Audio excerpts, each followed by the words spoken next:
Seja muito bem-vindo, muito bem-vinda ao Papo de Dinheiro, seu podcast, seu programa de educação financeira e finanças pessoais.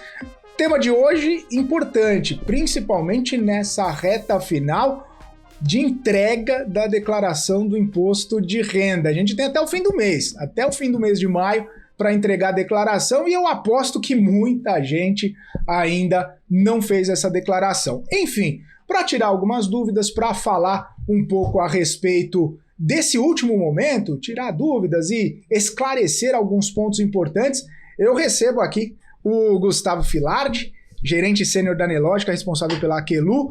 Gustavo, bem-vindo mais uma vez aqui ao Papo de Dinheiro, um prazer recebê-lo, agora presencial, na nossa programação. Muito obrigado, Felipe, obrigado pelo convite, é um prazer estar aqui com vocês, espero conseguir ajudar um pouquinho aí a desmistificar nessa área do imposto de renda, principalmente para investidores de renda variável. Boa, principalmente porque, como eu falei, né, a gente está na reta final e eu imagino que a grande maioria, como bom brasileiro que é, deixa para a última hora. E agora vai começar a reunir alguns documentos, agora vai ver mais ou menos o que precisa para fazer a sua declaração. E a pergunta que começa a ficar na cabeça das pessoas é: tudo bem, eu já fiz algumas declarações, eu já encaminhei alguns documentos para o meu contador, já fiz, enfim, o levantamento, mas muda alguma coisa, né, na declaração de imposto de renda agora em 2025 para quem investe? Tem novidade? Tem alguma coisa que não se assemelhe aos últimos anos e que pode tirar um pouco da tranquilidade do investidor?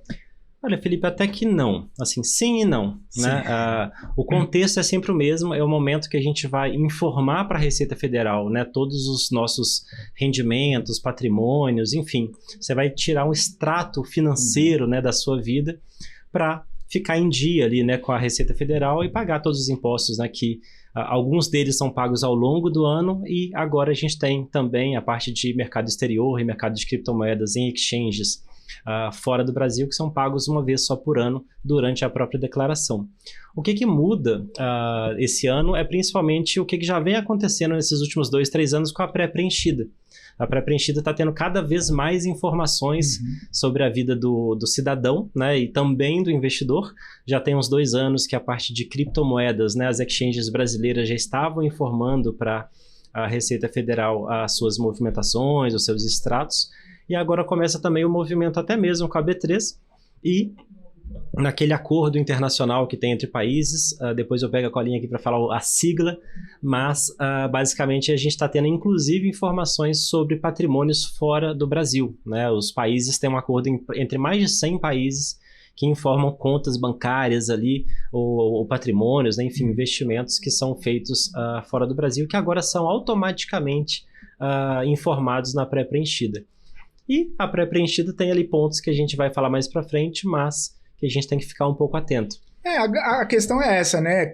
Tudo está em processo de evolução, né? E nesse processo de evolução, imagino que seja melhor, né, essa evolução. Mas a pré-preenchida, né, ela acaba trazendo essa praticidade maior mesmo, ou tem justamente esses pontos de atenção, justamente para evitar erros, né? Sim. Porque o que o investidor menos quer é que tenha algum erro, que caia na malha fina, que seja questionado pela Receita Federal, que é tudo certinho, né?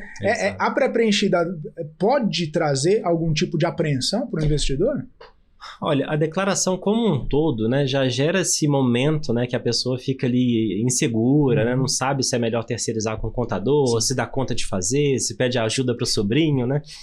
Enfim, isso para o extrato da vida como um todo, né? Dos ganhos ali como CLT, dos patrimônios rurais, enfim, todas essas outras áreas da declaração.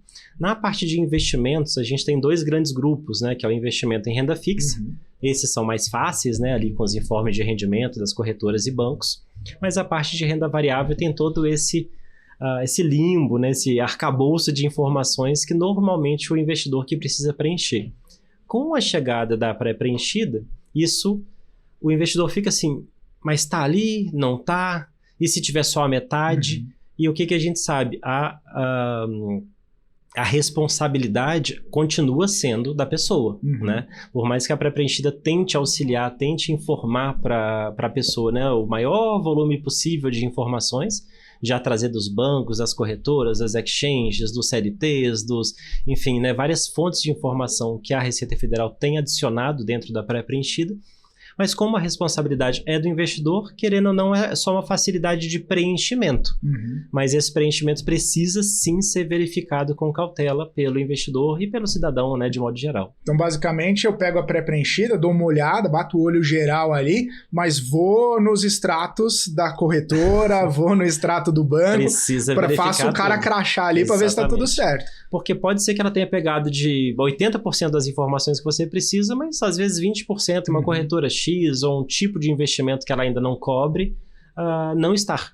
Então você não pode confiar 100%, né? Ali não é para substituir o nosso trabalho humano, ele vai auxiliar só num pré-preenchimento para facilitar um pouquinho. Mas... E nesse sentido, você falou alguma corretora e tudo mais, eu imagino que as grandes, a nossa do dia a dia ali, que a gente sabe que são os maiores players do mercado, digamos assim, já tenha uma integração um pouco mais forte, né? Ou de repente algo que já consiga puxar nessa pré-preenchida.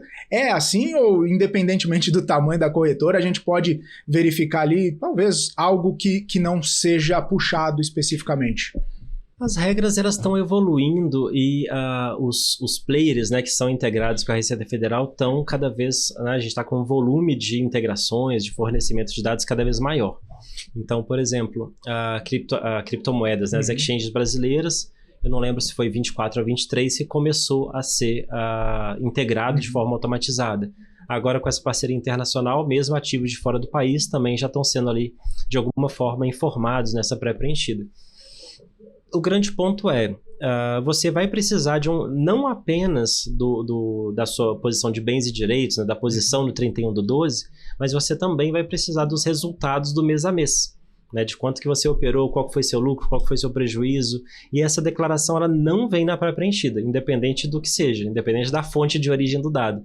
Então, assim, na prática você sempre vai precisar de alguma ferramenta, né, como a Aquelu, por exemplo, para fazer essa verificação ali, ou um contador, né, enfim, alguém que faça esse controle mensal dos seus investimentos, para que na hora que você olha para a preenchida, legal, isso aqui eu já não preciso escrever, né, para completar ali na declaração.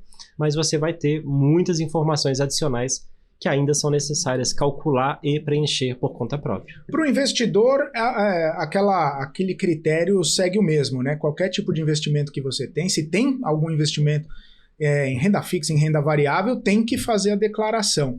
Não importa se está na faixa lá de isenção, dos ganhos, né, das receitas, mas tem investimento, precisa fazer a declaração. Olha, no mercado a gente tem esse consenso, né, de que está investindo, já começa a declarar, porque, por exemplo, suponha, mesmo que você não seja obrigado a declarar, não a declaração como um todo, mas às vezes uma criptomoeda que você ainda está num limite onde você não precisa declarar aquele ativo.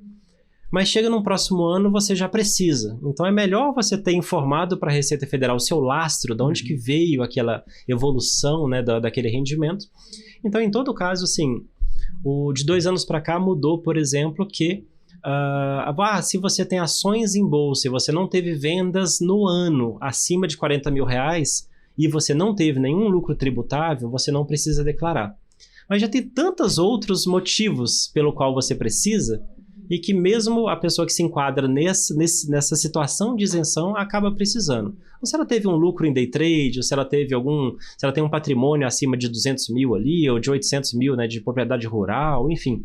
Tem tantas situações onde que ele precisa que hoje em dia é quase que incontornável, né? Você está investindo, naturalmente você já tem algum outro motivo que te faz precisar fazer a declaração. Pois é interessante porque no nosso público aqui, né, a gente sabe que grande parte é investidor e grande parte é entusiasta, inclusive, de investimentos. Então, por via das dúvidas, a recomendação faz a declaração, capta ali os documentos necessários, faz a declaração para evitar qualquer tipo de problema, seja agora ou seja posteriormente, né? É melhor pecar pelo excesso do que, do que não entregar o que precisa ser entregue. Eu tenho até uma premissa minha particular, né, que eu não sei se outras pessoas eventualmente fazem a mesma coisa, mas eu acompanho até a minha evolução patrimonial através da declaração de imposto de renda.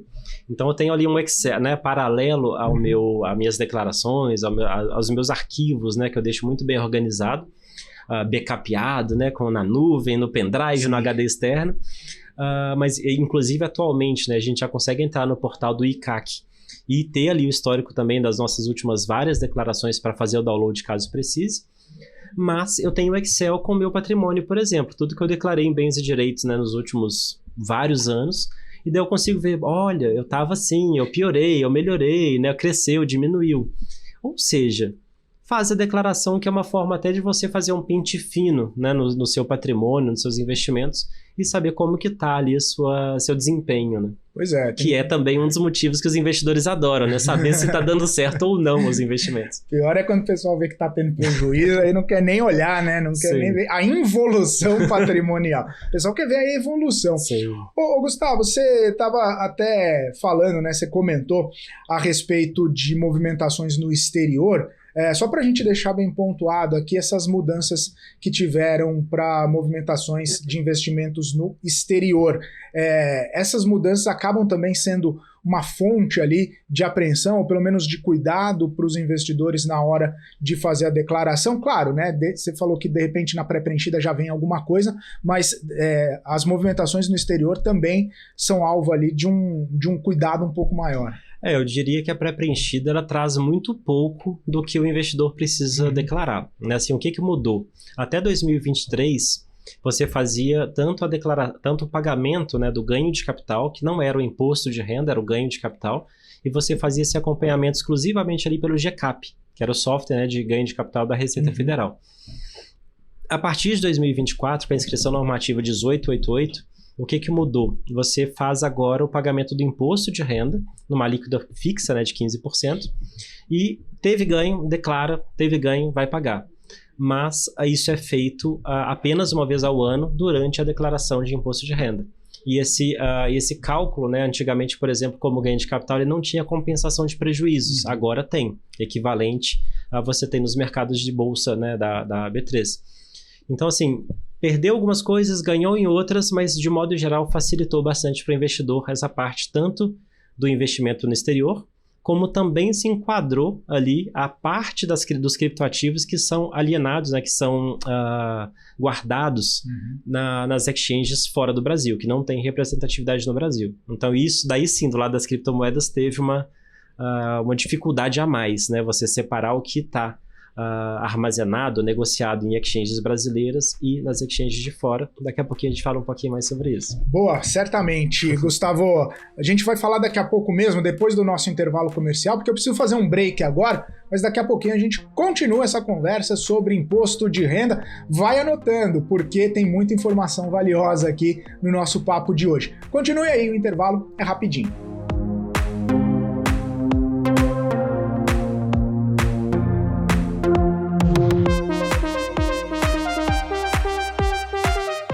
Bem, estamos de volta aqui na programação, de volta com o Papo de Dinheiro, conversando com o Gustavo Filardi, gerente sênior da Nelogica, responsável pela Aquelu.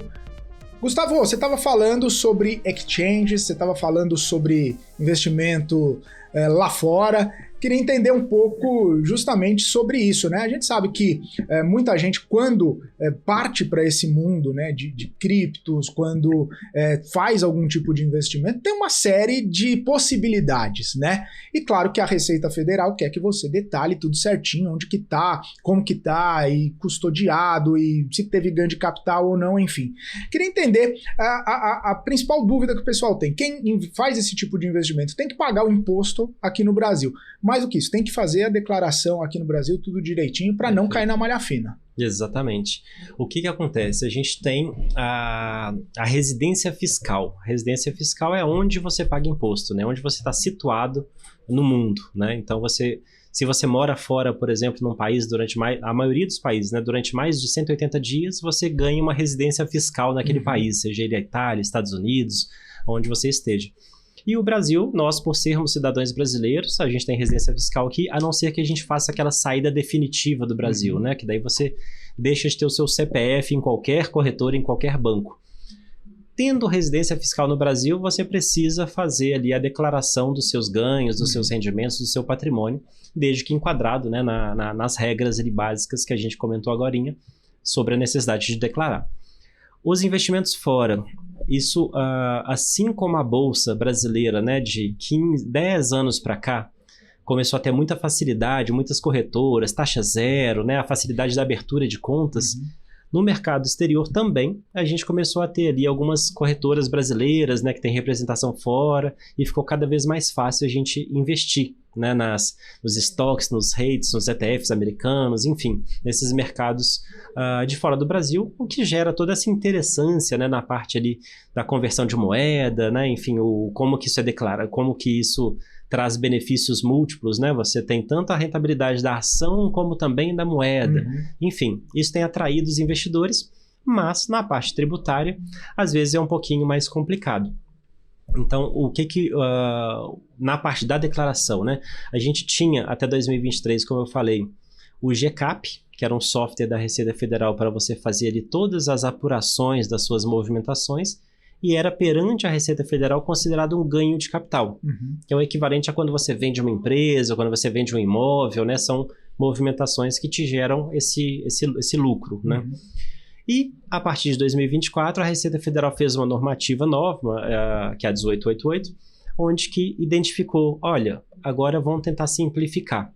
Eu até gostaria, né, apesar do produto Aquelu, né, que eu represento, ser uma calculadora de imposto de renda, eu até preferiria que a Receita Federal fizesse regras extremamente simples e que a gente não precisasse de ferramentas como a Aquelu, né, que seria para facilitar para o investidor.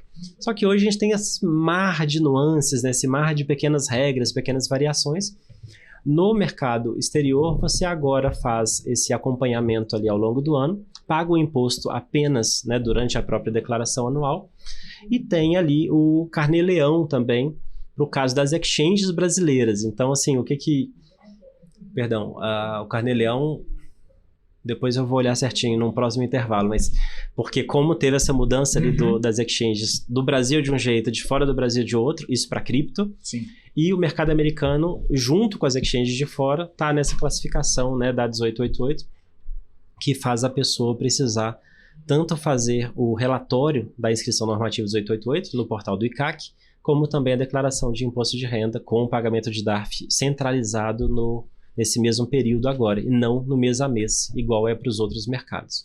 Ô Gustavo, você comentou que o desejo, né, é que seja muito simples, simplificado, para não ter problema, para não ter pegadinha e tudo mais.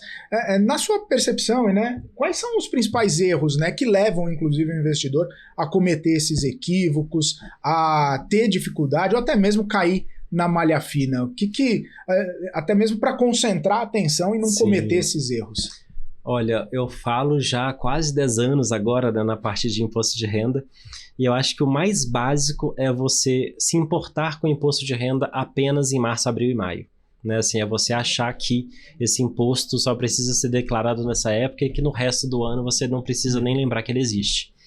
Porque, por exemplo, na parte de bolsa, de exchanges brasileiras, de mercado americano também, de alguma forma ali você precisa controlar, você tem ali o resultado mensal para ser controlado. Seja ele de lucro, de resultado positivo, seja ele de prejuízo, porque no caso do prejuízo você consegue abater esse prejuízo de lucros futuros, né? Então, se você controlar, se você não controlar, pode ser até que você acabe pagando mais, por exemplo, né, num próximo DARF. Então, o primeiro erro, né, que mais as pessoas cometem é esse, de não acompanhar ao longo do ano. O segundo está se tornando mais verdade nos últimos anos com a pré-preenchida, que é justamente, eu já coloco aqui a pré-preenchida, resolve minha vida e está tudo certo. E não é bem assim, como a gente falou no primeiro bloco, né? Pode ter informações que não estão completas e a responsabilidade é do investidor. Então, ele precisa ficar atento ali. Olhando no investimento internacional, né, que a gente estava até comentando, um outro ponto sensível também é na questão de conversão, né? Conversão correta para reais de ativos em moeda estrangeira. Essa variação cambial, ou a mudança, né, do câmbio acaba sendo um ponto sensível também. E aí como é que faz, né? Você pega... isso está disponível nos documentos, você precisa calcular na mão lá a moeda para também não cair na malha fina e não incorrer em erro na hora do preenchimento?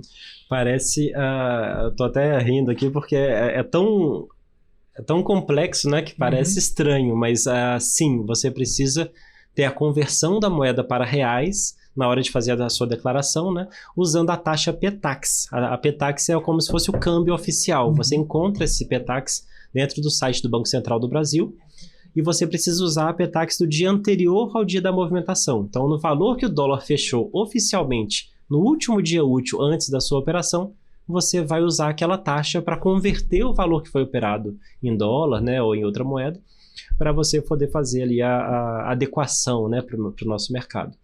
E antigamente, por exemplo, você às vezes iria declarar apenas quando o dinheiro foi apatriado no Brasil, né, enquanto está aqui na corretora lá de fora, o Brasil nem sabe que aquele dinheiro está lá, se você vendeu, se não vendeu, e com a 1888 a ideia é que você declare a parte, caiu um dividendo, caiu alguma operação ali que tem um tributo, mesmo que o dinheiro ainda esteja fora, você vai declarar e você vai já estar incorrendo, né, nessa possibilidade de imposto, né, de pagar o DARF.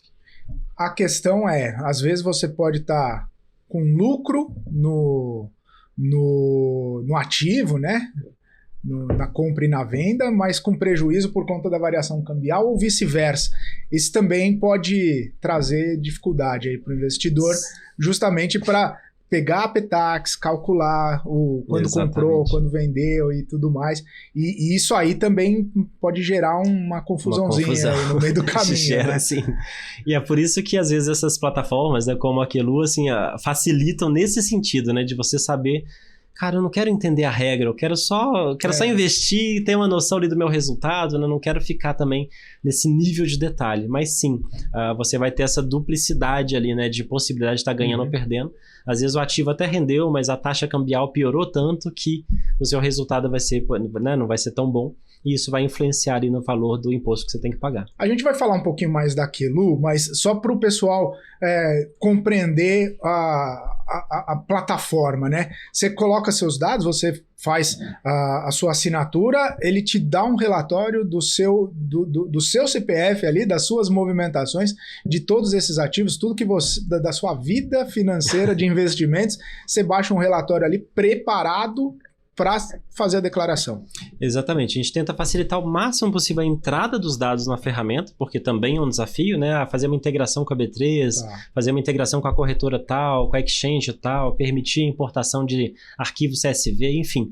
Como que a pessoa vai nutrir a ferramenta com as operações que foram feitas para que a gente possa fazer todos os cálculos ali por trás e entregar tanto os resultados mensais, os DARFs, né, a pagar.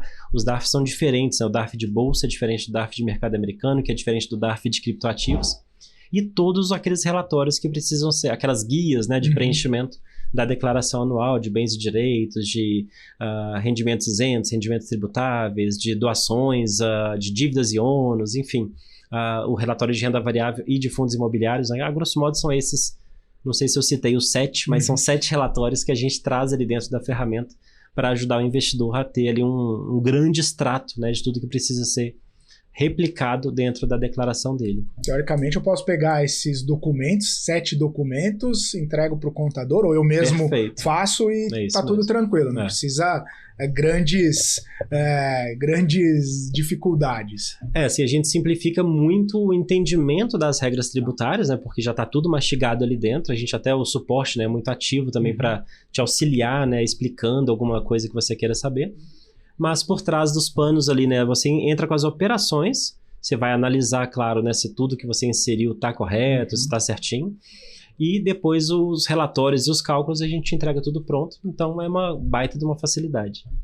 E claro, como sempre, tem que consultar, tem que verificar, assim como a pré-preenchida, tem que olhar para ver se está batendo, porque... Como sempre, a responsabilidade é do investidor, né? A Receita Federal deixa isso muito claro, né? É até o famoso meme, aquele famoso meme, né? Me fala quanto eu devo que eu pago. Exatamente. Não, você que vai falar e se errar ainda vai tomar multa. Mas basicamente isso que acontece com a Receita Federal. A gente até brinca não, né? Isso é uma parte até séria, né? Que a ferramenta é uma ferramenta de auxílio, né? Tecnológico para o investidor, né? Um auxílio contábil. Mas a gente não faz o papel, não substitui, né, o papel do contador. Então, a gente até recomenda, né, se a pessoa tem uma retificação para ser feita, se ela tem algum cálculo, algum mercado muito complexo, por exemplo, ela pode utilizar a ferramenta, né, como insights, como organização das operações e depois, eventualmente, bater, né, ou fazer um acompanhamento contábil, né? Boa. Justamente quando ela não tem essa vocação, né, de fazer esse acompanhamento mais rigoroso. Muito bom, Gustavo. A gente vai continuar o papo daqui a pouquinho. Legal. Vou para mais um intervalo. Daqui a pouco eu tô de volta aqui no Papo de Dinheiro com o Gustavo Filardi, ele que é gerente sênior da Nelógica, responsável pela Aquelu, e você continua com a gente porque o intervalo é rapidinho.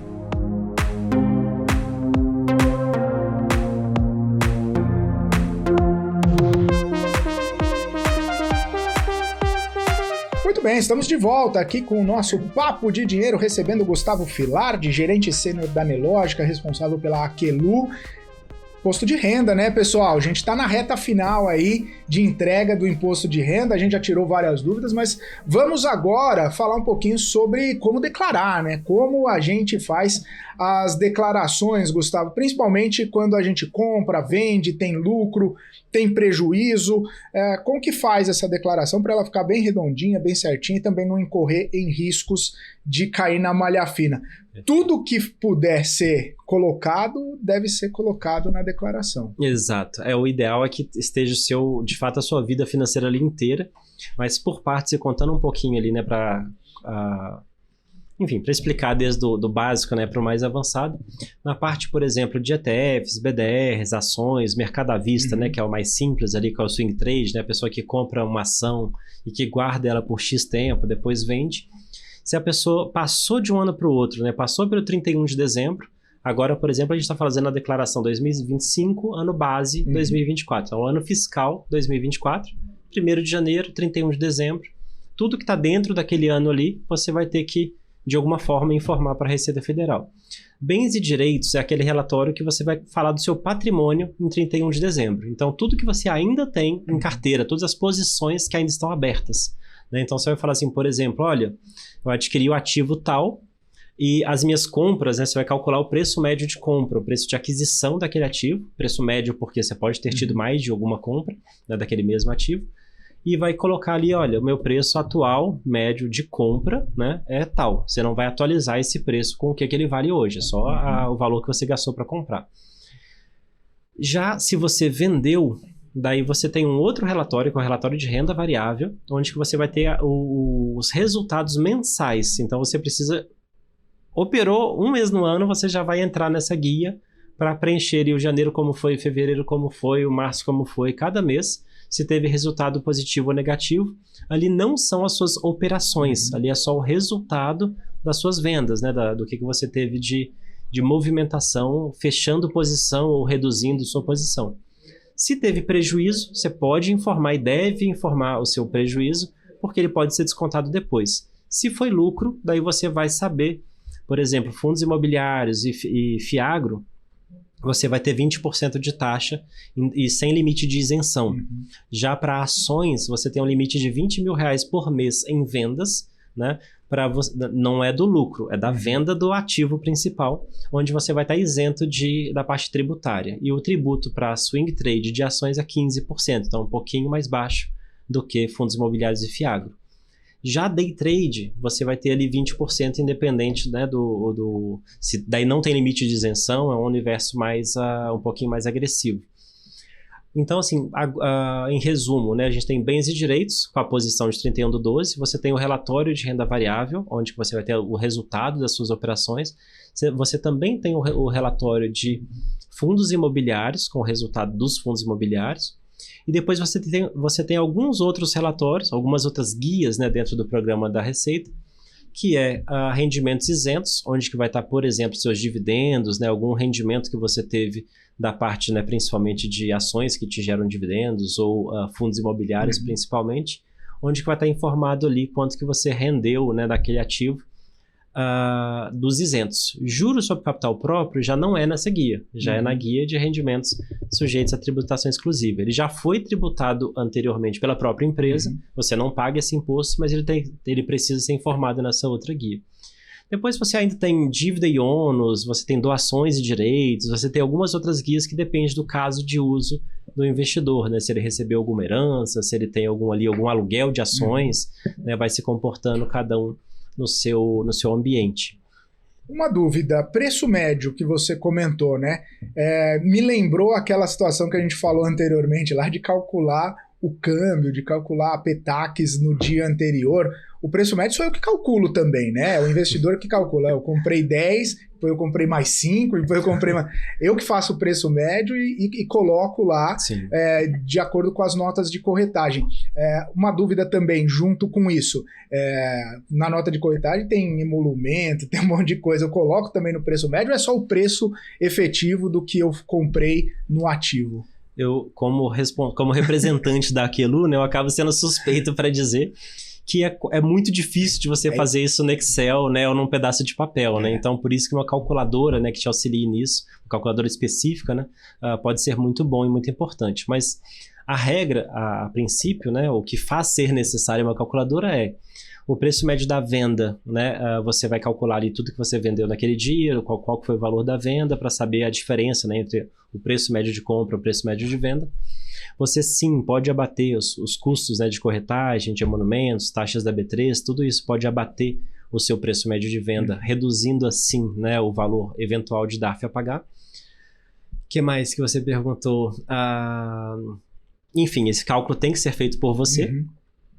Quando você tem ali os dividendos, né, ou rendimentos, etc., tem, por exemplo, rendimento, juros sobre capital próprio, ou até ações que são incentivadas pelo governo. Daí elas não têm imposto de renda. Como é que você sabe qual que tem, qual que não tem? Claro que na hora que você comprou, você foi recomendado, talvez você já saiba, né? Mas às vezes você esquece disso, né? Ou tem, por exemplo, outro movimento que dificulta a vida do investidor, que são bonificações, desdobramentos, agrupamentos, mudanças de nome de papel, né? Conversões voluntárias, que são todos aqueles eventos corporativos, né? que acontecem ali na carteira do cliente. Às vezes ele tem um ativo tal que foi desdobrado. Então agora ele já não tem uma quantidade X, ele tem a quantidade X vezes o desdobramento ou vezes o agrupamento. No meio do caminho, às vezes muda de nome de papel 2 vezes. Daí a pessoa, qual que é o CNPJ? Mudou, já nem é mais aquele mesmo, né? Já nem lembra mais. Então, outra situação, às vezes o investidor tem conta em mais de uma corretora, às vezes até operando o mesmo ativo em corretoras diferentes. Então tem o cálculo do preço médio na corretora A, o cálculo do preço médio na corretora B, mas na hora de consolidar no final do ano você tem que juntar essas duas informações. Então é complicado, não é simples não. Só a calculadora para ajudar. Só a calculadora. Né? E outra coisa, né, a questão do prejuízo. Muita gente acaba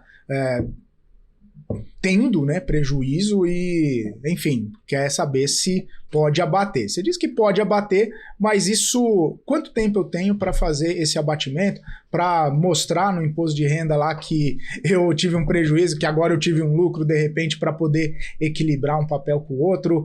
Tem prazo? Tem alguma coisa que restrinja esse abatimento, Gustavo? Legal. Olha, a Receita Federal, ela sempre vai olhar no máximo 5 anos para trás das suas declarações, né? Inclusive você também pode retificar, né? Pode alterar uma declaração no máximo até 5 anos para trás. Então, se você tem alguma confusão ali na sua declaração, deu 6 anos, ufa, né? Tô livre. Mas, brincadeiras à parte, você então, por exemplo, se tinha um prejuízo que você já vinha, historicamente, sempre declarando certinho, você pode usar ele quantos anos você quiser para frente, não tem limite. Agora, se você não declarava e passou de 5 anos, vai ficar um pouco mais complicado porque você teria que retificar mais do que 5 anos para provar de onde veio esse prejuízo. Mas você tem ali 2, 3, 5 anos, né, até 5 anos, Em pior das hipóteses, você retifica todas as suas declarações de lá para cá, comprovando, né, que aquele prejuízo ocorreu, e isso faz com que você possa compensá-lo. O que é isso? Dentro de um mesmo ano fiscal, por exemplo, tive um prejuízo em março, abril, maio também com prejuízo, eu vou somando esse prejuízo e eu posso compensá-lo quando eu tiver um lucro, desde que seja uma operação do mesmo tipo. Então, ações compensam ações, swing trade, mesmo tipo da mesma classe de ativos, né? Então, ações compensam ações, dentro do swing trade, a day trade compensa a day trade, então o mercado não compensa o outro. E esse cálculo, né, desse prejuízo, então você vai somando ali e abatendo de um lucro futuro até que ele se zere, né, e se torne totalmente positivo, faz naturalmente que você pague menos impostos, né? E daí um dos erros é como você não está acompanhando ao longo do ano, pode ser, tive prejuízo, não vou nem mexer com o DARF, não vou nem mexer com imposto de renda, né, não tive lucro. Daí teve de novo, chegou lá na frente, você teve um lucro, agora infelizmente eu tenho que pagar um DARF. Não, você não precisa, não necessariamente você teria que pagar um DARF. Se você souber calcular, né, certinho qual que é o seu prejuízo e quanto desse prejuízo que você pode abater desse lucro. Investidor quer de verdade é pagar DARF, né? Se tá pagando DARF é porque tá tendo lucro, então tá tudo Exatamente, certo. Isso eu falo há uns 10 anos, só paga DARF quem tem lucro, né? Então se a gente tá pagando, tá ótimo. Tá bom, o importante é pagar DARF. Só pra gente encerrar, você comentou aqui a respeito de fundos imobiliários e FIAGRO, né? Alguns cuidados específicos precisam ser tomados na hora de fazer a declaração, para também não incorrer em algum tipo de erro, que seja um pouco mais diferente também do que as próprias ações, do que os próprios ETFs, BDRs, enfim. Eu acho que a principal diferença é que normalmente quem tem uma carteira, né, de fundos imobiliários, por exemplo, ele vai estar olhando muito para a parte dos dividendos, né, dos aluguéis que estão sendo pagos ali, e ele tem 2 momentos diferentes. Tem um momento onde ele está recebendo mensalmente ou bimestralmente algum dividendo, algum rendimento, e tem um momento onde ele vai estar se desfazendo ou reduzindo essa posição, né? Então ele vendeu em cima do valor patrimonial, do valor do ativo. O que ele vendeu, ele vai incorrer em pagamento de DARF. Então ele vai ter ali 20%, né, de alíquota para calcular se ele tiver tido lucro, né, nessa movimentação, nessa venda. Diferente do recebimento desses aluguéis, desses dividendos, que esse não tem o pagamento de imposto. Em todo caso, ambos precisam ser declarados, né? Tanto os rendimentos mensais ali, né, dos seus aluguéis, dos fundos imobiliários, dos FIAGROS que você tem, como também o próprio patrimônio, né? Eu comprei esses 3 fundos imobiliários, eu preciso declará-los, seja porque eu fiquei com essa posição, seja porque eu me desfiz da posição, né? Então só vai mudar qual guia você está declarando, mas sempre você vai ter que declarar. Nesse caso aí também tem alguns incentivados, né, que acabam tendo isenção de imposto, também é bom ficar atento a isso, né? Assim como aquelas ações que a gente comentou agorinha, né, tem os incentivados, que daí nesse caso você vai ter ali uma isenção. E acompanhar tudo isso que é o grande dilema, né? Se justifica fazer isso sozinho, na mão, enfim. Tem, por exemplo, às vezes o papel, né, do consultor ou do assessor de investimentos é super louvável, é super importante, né, para ajudar o país e o investidor, né, a investir melhor. Mas a gente tem que sempre ficar atento, porque na hora da declaração do imposto de renda, às vezes não é ele que vai estar te ajudando, né, pegando na sua mão para fazer essa declaração. Então, se ele trouxer, né, às vezes algum ativo muito complexo, uma operação estruturada, alguma coisa assim, lembre-se, né, que você vai ter que declarar isso em algum momento. Então, e saber todas essas nuances, né, o que é incentivado, o que não é, que parte que paga, que parte que não paga, o que declara, como é que funciona. Você percebe que se o investidor ele acaba ficando até receoso de fazer algum tipo de investimento, você citou, tem uma estruturada aqui e tal, ele pensa assim, vai dar tanto trabalho para declarar que é melhor ficar no... Eu particularmente fico, tá? Então, assim, olhando no pessoal, eu mesmo fico um pouco, não, deixa eu evitar essa classe de ativos, esse tipo de operação, porque isso vai me dar mais trabalho às vezes do que a própria renda. A gente fala muito, né, de distribuição, né, de diminuição de risco, né, fazer uma diversificação de patrimônio, etc. A diversificação é ótima, mas ela vai te gerar, às vezes você tem um patrimônio que nem é tão relevante assim, né? Enfim, não vou falar valores aqui, mas você tem um montante X ali, eu vou colocar aqui nesses 20 ativos diferentes, um tanto de ação, um tanto de coisa fora do país, dentro do país, criptomoedas. E na hora de declarar, às vezes isso vai te gerar uma certa dor de cabeça. Então, tem que sempre dosar, né? Sempre ter um equilíbrio ali entre o que você quer investir e saber qual que é a consequência disso em termos de declaração. Engraçado que eu vi recentemente, né, uma empresa lá nos Estados Unidos pagando $1 de provento. Ele falou, obrigado, viu? Agora vou ter que declarar, vou ter que pagar imposto, calcular. Às vezes era preferível nem ter tido. É melhor nem ter. E até um ponto interessante sobre isso, até voltando, né, nessa parte do internacional, que o Brasil, por exemplo, não tem um acordo, né, de não bitributação com os Estados Unidos especificamente. Então, lá você vai pagar o imposto deles, é retido na fonte, é um pouquinho mais simples do que o do Brasil, mas isso não te isenta de declarar aqui, né? Você vai ter que declarar aqui mesmo assim. Então, esse $1 já foi tributado lá e você ainda vai ser tributado aqui também. Só para ajudar. Gustavo, vamos para mais um intervalo. Daqui a pouquinho a gente está de volta aqui no Papo de Dinheiro. Continue com a gente. Aí a gente volta com o último bloco do nosso Papo de Dinheiro sobre imposto de renda. Continue com a gente.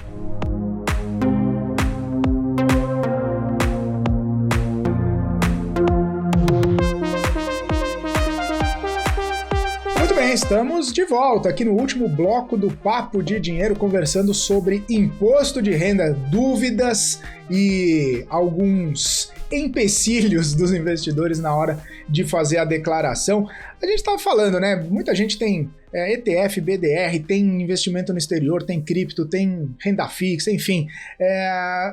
Para a gente tentar resumir nesse último bloco aqui, Gustavo, que recomendação que você daria para o investidor para evitar erro mesmo assim, mesmo com uma carteira diversificada? Você comentou no último bloco, às vezes nem diversifica tanto a carteira, às vezes nem faz tantas operações, que é para não ter dor de cabeça na hora da declaração, mas para simplificar, para evitar alguns equívocos aí, o que a gente pode deixar de recomendação aí para o nosso telespectador?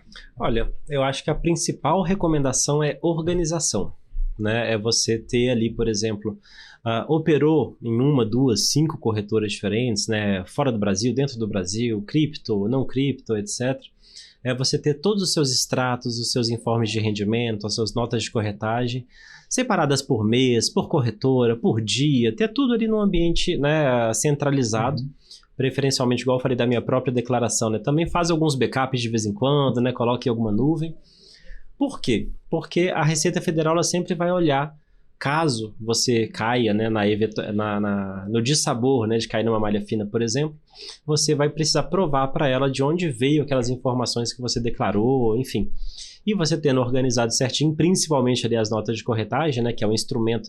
A nota de corretagem era como se fosse a nota fiscal, né, da sua operação ali de compra e venda. Então ela é muito importante. E usando ou não usando, né, uma calculadora como a Aquelu, etc., você vai precisar dessa contraprova, né, desse documento que te proteja, né, perante um desentendimento, um desalinhamento com a Receita Federal. Um ponto legal também é que a Receita Federal tem dentro do portal ICAC, né, quem não conhece, né, entra ali no GovBR, o portal do ICAC ele é bem completo, ele está cada vez mais maduro, né, cada vez mais robusto. Na área de imposto de renda lá dentro, você consegue ver todas as suas últimas declarações, se ela foi processada, concluída, está pendente, o que está acontecendo. E tem lá um item que é pendente de malha. Nesse pendente de malha você vai ver, por exemplo, enviei a minha declaração, às vezes na mesma hora ali, ou um dia depois, já vai ter processada com pendências. Daí você vê o pendente de malha e vê o que a Receita Federal está falando ali da sua declaração. Então o pessoal às vezes fica com receio da malha fina. Antes de você cair na malha fina, ele vai estar com alguma pendência dentro do portal do ICAC. Então, sempre que você enviar a sua declaração, você volta no ICAC para ver se deu certinho ou se ainda tem alguma coisa. Porque muito hoje em dia é feito de forma automatizada, né, pela Receita Federal. Ela não vai ficar com o auditor ali olhando uma a uma, né? Vai ter todo um software, todo um sistema por trás para filtrar e peneirar quem eles precisam dar atenção, né? Vai na pendência de malha, tá faltando tal documento, teve uma inconsistência aqui no motivo X ou no motivo Y. Você retifica aquela declaração e já vai eventualmente até passar ali, agora está concluída sem pendência nenhuma. Então, assim, a organização te ajuda nesse tipo de coisa, né? Faz ali uns prints, guarda suas notas de corretagem, usa uma calculadora, né, para facilitar ali a sua vida. E o que mais? Eu acho que é isso. E a gente estava falando, né? Reta final, poucos dias aí para finalizar o prazo da entrega. Importante é entregar, né? Importante é não perder o prazo, até para não ter mais problema lá na frente, né? Isso é até interessante, porque, por exemplo, eu escutei uma vez, né, de um amigo, e ele falava assim, olha, Gustavo, mesmo que você não esteja completa, ou de alguma forma, né, você ainda vá adicionar ou modificar alguma coisa, chegou dia 31, você não conseguiu, não deu tempo, não parou para fazer antes, envia. E depois você retifica. Porque daí é como se você ganhasse um prazo a mais, né, para você fazer ali a sua finalização, né? E porque se você não envia, você corre, né? Você já está sujeito a até 20% de multa, né, em cima do valor devido de imposto, mas o valor mínimo é R$165 e um quebradinho. Então, assim, já tem uma multinha ali de largada. Se deu dia 1º de junho, você não enviou a declaração, você sabe que já vai ter que pagar uma multa de em torno de R$160, né? Então, ninguém quer gastar isso, então... Não dá. A regra básica é envie pelo menos alguma declaração até o dia 31 e retifique depois, caso precise. Põe seu nome e acabou. Mas aí, quem ainda não começou a preencher, né? Claro, é reta final, mas ainda dá tempo. Começa por onde, né? Pega Aquelu, já começa a jogar as informações lá dentro para também ter um pouco mais de facilidade. Olha, por exemplo, na Aquelu, né, é uma calculadora de imposto de renda para investidores de renda variável. Mesmo na Aquelu, você vai precisar de ter essa organização, porque se você, por exemplo, eu vou fazer a integração ali com a B3, que a gente tem uma integração nativa ali, né, com a B3, você coloca o seu login e senha do portal do investidor, a gente busca automaticamente todas as suas movimentações de bolsa. Porém, a B3 não fornece dados para quem tem essa relação com ela antes de 2020. Né? Atualmente isso já não está fazendo tanta diferença porque está começando a datar já um pouco. Mas ela também não fornece algumas diferenciações. Por exemplo, algumas corretoras, né, que vão comprando umas às outras, eu não vou citar nomes, mas são os dois maiores grupos, né, de corretora do Brasil, que tem 3, 4 corretoras cada uma. E a B3 não separa para a gente o CNPJ ali de cada uma delas, sendo que a gente precisa calcular os preços médios por corretora. Então, na hora que essa integração da B3 é feita, o investidor tem que saber se eu estou usando alguma dessas corretoras ou de alguma forma estou usando mais de uma, que pode até incorrer nessa junção, né, equivocada. Então, essa dica de agorinha, né, da organização também vale para o uso da ferramenta Aquelu, né? Mas por onde começar, que foi a sua dúvida, a sua pergunta, eu acho que é juntando essas notas de corretagem, né? Assim como para renda fixa, por exemplo, você vai receber os informes de rendimento, você vai ali no seu banco buscar como é que foi o seu rendimento, né, do CDB, do LCI, LCA, CRI, CRA, etc. Esse informe de rendimento é muito mais simples, né? Você só preenche ali as informações e a sua corretora ou o seu banco já te passou muito certinho, né? Qual que é o CNPJ, em qual ficha preencher, né? Ele já vem mais ou menos mastigado.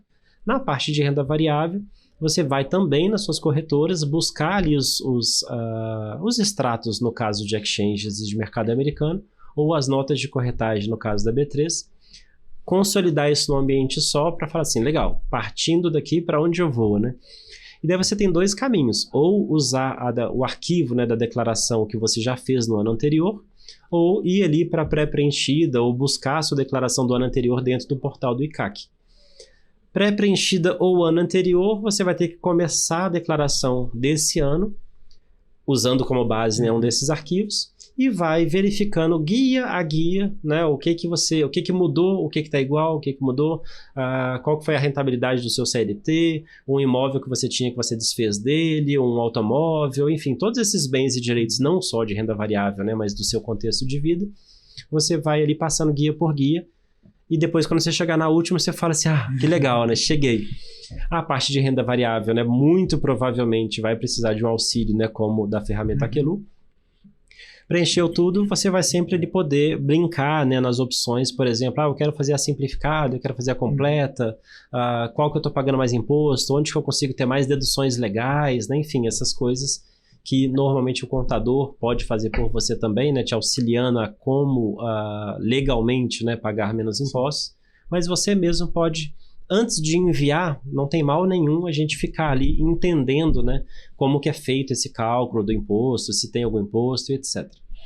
Gustavo, nessa reta final que a gente está aqui, queria que a gente citou ao longo da entrevista, né, muito da Aquelu, queria que você falasse um pouco sobre essa ferramenta, sobre essa plataforma e principalmente, né, como a gente está em reta final de imposto de renda, muita gente acaba procurando, mas nesse processo de organização que você falou que é muito importante, mês a mês, não vê que imposto de renda é só março, abril e maio. Qual que é a importância também dessa plataforma, desse auxílio, né, para o investidor? Olha, a Aquelu, né, é uma plataforma, é um ambiente, é uma plataforma web, então não precisa instalar nada, você vai plugar ali na B3 ou importar suas notas de corretagem e vai ter a sua carteira consolidada, né, de todas as suas corretoras, de todos os seus ativos, vai estar tudo num lugar só. Você vai conseguir, inclusive, acompanhar a sua rentabilidade, vai ter um dashboard ali com todos os seus proventos recebidos, tudo organizado bonitinho, de uma forma bem visual, né, bem intuitiva. Ou seja, não só para a parte de imposto de renda, mas para você, de fato, ter ali um panorama, né, dos seus resultados mensais ou diários ali, dos seus investimentos.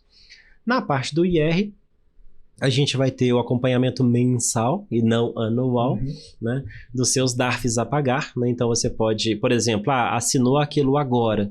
Você vai ter um retroativo gratuito, né, de quantos meses, anos você quiser para trás. Né? Então, sem pagar nenhum valor adicional, você pode ir para trás e colocar em dia, né, DARFs que você não tenha pagado, né, ou verificar se você pagou o valor correto ou não, atualizar algum prejuízo anterior, né, que você ainda não tenha utilizado, e colocar em dia sua vida fiscal, né, sua vida tributária. E daí, uma vez por ano, você vai também utilizá-la para fazer a declaração. Mas não é o único, né, não é a única entrega de valor da ferramenta. A ferramenta é para você usar o ano todo e na hora da declaração, inclusive, já ter tudo muito mais pronto, né? Não precisar ficar gastando um esforço muito grande para preencher tudo, cadastrar tudo, verificar, etc. Facilidade, digamos assim. Exatamente. E a segurança de que a gente também pensou ali em todas as nuances e variações de regras, né? Por exemplo, a gente comentou bastante, né? Criptoativos ou mercado americano. Mudou as regras em 1º de janeiro de 2024. O investidor saber o que era para trás, o que é para frente, o que eu devo fazer, e se eu já tinha e continuei tendo, o que mudou? A gente já trabalhou, já analisou, já investigou como que está a lei, como é que está a regra, a instrução normativa, e cadastrou todas essas regras de negócios, essas regras de funcionamento do imposto de renda, para que o investidor possa entrar ali e já ter isso tudo quase como se fosse uma mágica, né? Você não precisa se preocupar com as regras e sim apenas com inserir informações, verificar se faz sentido e extrair os relatórios e boletos de DARF para pagar. Maravilha. Gustavo, agradeço demais sua participação. É sempre muito bom poder ouvir um pouco mais de esclarecimento sobre esse tema tão importante na vida do investidor. Obrigado, viu? Seja sempre bem-vindo aqui. Felipe. Valeu demais, pessoal. Valeu, abraço. Gustavo Filar, ele que é gerente sênior da Nelogica, responsável pela Aquelu. E, claro, se você gostou do Papo de Dinheiro, tá ainda para entregar a declaração, assiste de novo, vai indo aos pouquinhos, acessa também a Aquelu para saber um pouco mais sobre essa ajuda, esse braço de auxílio aí na hora de fazer a sua declaração de imposto de renda. Eu vou ficando por aqui, volto na próxima semana com o nosso Papo de Dinheiro. Um forte abraço, até mais!